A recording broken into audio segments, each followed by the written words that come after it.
안녕하세요. 라디오 금천 하은숙입니다. 가을이 점점 깊어가고 있습니다. 가을이란 계절 참 좋죠.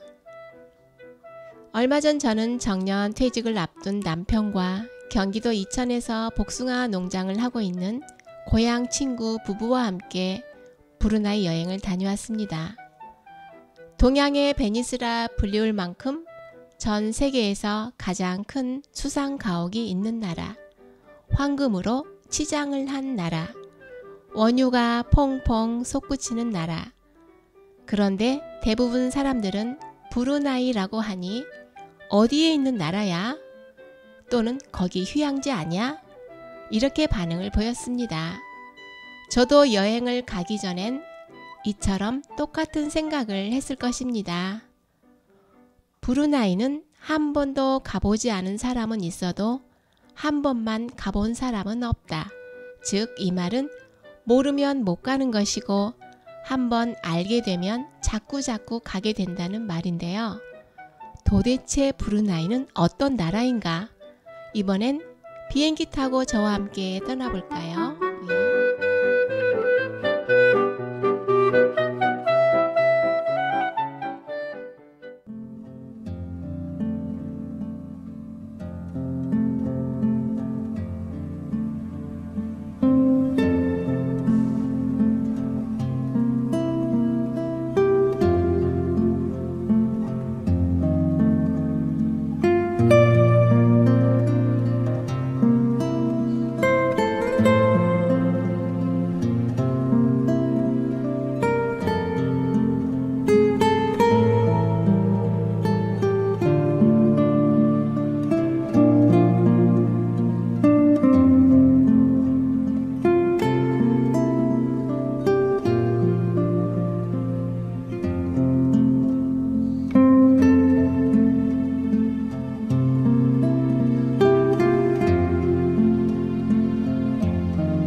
인천국제공항에서 브루나이까지 5시간 20분, 일주일에 3번씩 정기편을 운항한다.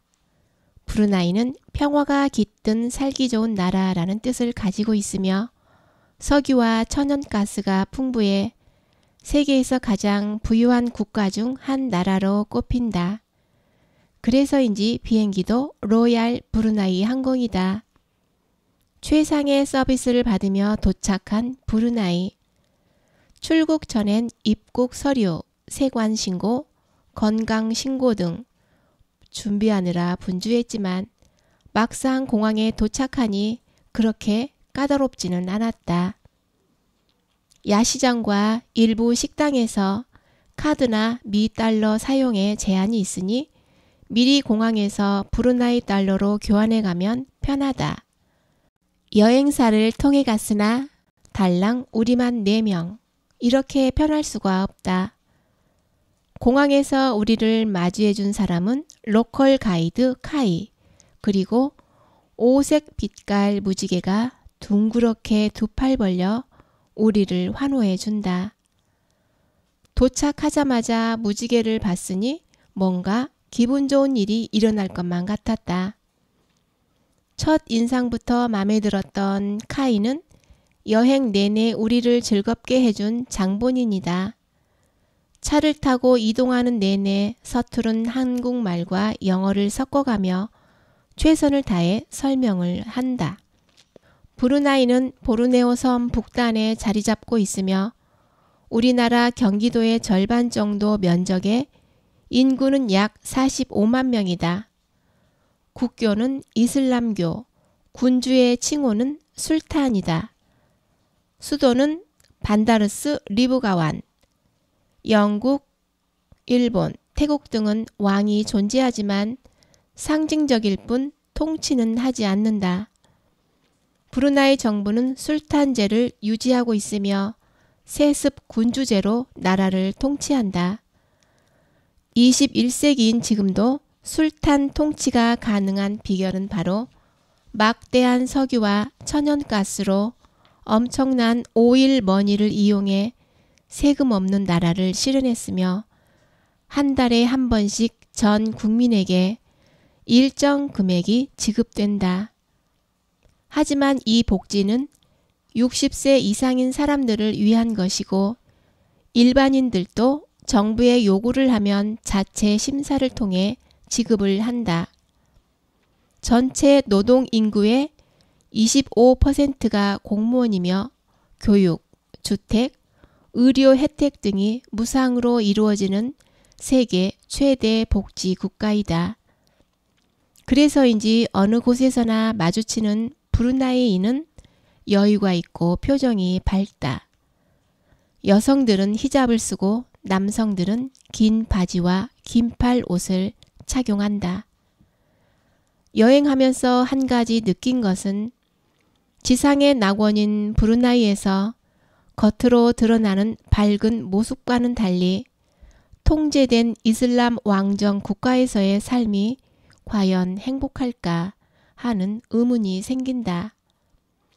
식당이나 공공장소에서 술을 마셔서도 안 되고 담배도 금지다.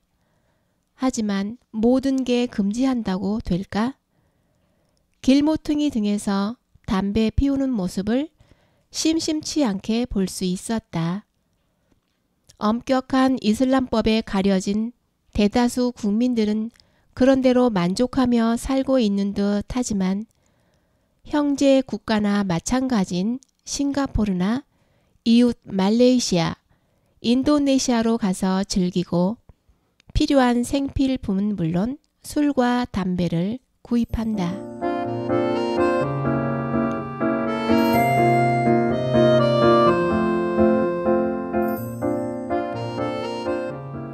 시내는 몇 시간이면 다 둘러볼 정도로 관광거리가 그닥 많지 않지만 군데군데 건물 사이로 금빛 치장을 한 둥근 탑 모양의 모스크는 압도당할 만큼 멋진 풍광을 자랑한다. 매직 아워인 일몰과 저녁 시간이 되면 더 찬란하게 빛을 발하며 감탄을 자아낸다. 가장 기억에 남는 것은 역시나 강 위에 지어진 수상 마을. 수상가옥 설명 좀 부탁드릴게요. 어려워요. 한국말 어려워요. 한국말 어려요? 네. 영어로 해도 돼요. Welcome to 수상가옥. Welcome to 캄보디아. 브루나이의 수상마을은 세계 최대를 자랑하며 동양의 베니스로 불리운다. 보트를 타고 외관만 둘러보는 방법과 마을을 잇는 다리로 이동 후 내부를 둘러볼 수 있다. 일정에 없는 마을 투어는 우리의 든든한 카이 덕분에 차로 이동 후 마을 내부까지 둘러볼 수 있었다. 수상 마을엔 약 3만 명의 주민이 살고 있다. 이들은 정부에서 무상으로 집을 준다고 해도 수상 가옥 생활을 원한다는데 그 이유는 선조 때부터 이곳에 살아왔으니 불편해도 이곳의 삶을 고집한다고 한다.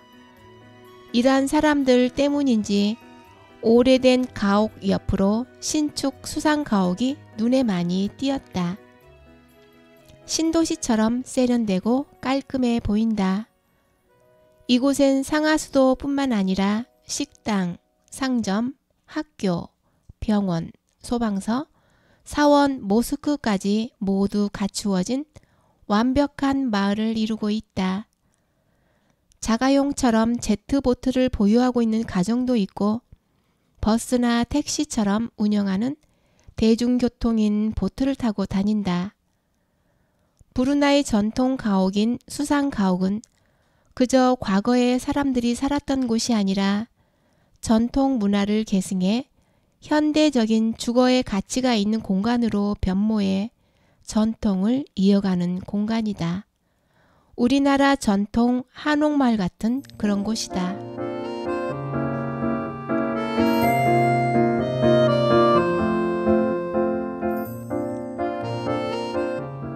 브루나이는 연결되지 않은 동서로 나뉘어 있다. 인구의 97%가 서부에 살고 있으며 산악지역인 동부 템브롱 구에는 약 10,000명 정도가 거주하고 있다. 동남아에서 가장 긴 다리인 템브롱 대교는 우리나라 대림산업이 건설했다. 총 길이 30km로 브루나이만을 사이에 두고 양분된 무아라 지역과 템브롱 지역을 연결하는 다리다. 대교가 없을 당시엔 템브롱을 가기 위해 말레이시아를 거쳐가야만 했다. 얼마나 멀고 불편했을까. 우리는 액티비티 체험 겸 정글 투어를 하기 위해 대교를 지나 템브롱 국립공원으로 이동을 했다. 공원 입구에서 롱테일 보트를 타고 약 20분쯤 강을 거슬러 올라가야 비로소 정글을 만날 수 있다. 가는 내내 강 양쪽으로 맹그로브 숲이 펼쳐져 있다. 이미 보트를 타는 순간 이곳이 바로 정글이구나 하는 것을 느끼게 할 정도로 강과 숲만이 존재하는 그런 세상에 들어선 것이다.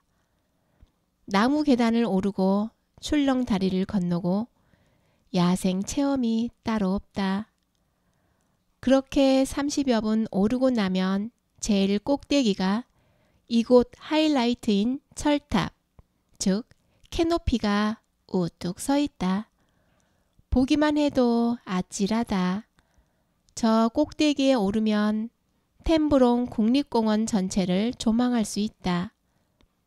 친구와 나는 캐노피까지 올라가는 것은 무리일 것 같아 아래에서 일행들을 기다리며 쉬는 것으로 만족을 했다.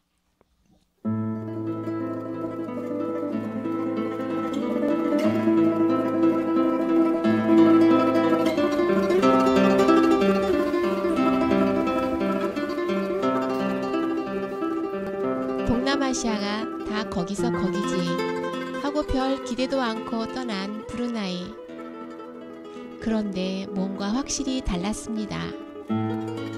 여행을 가면 볼거리도 중요하지만 그 나라 특유의 분위기가 있는데요.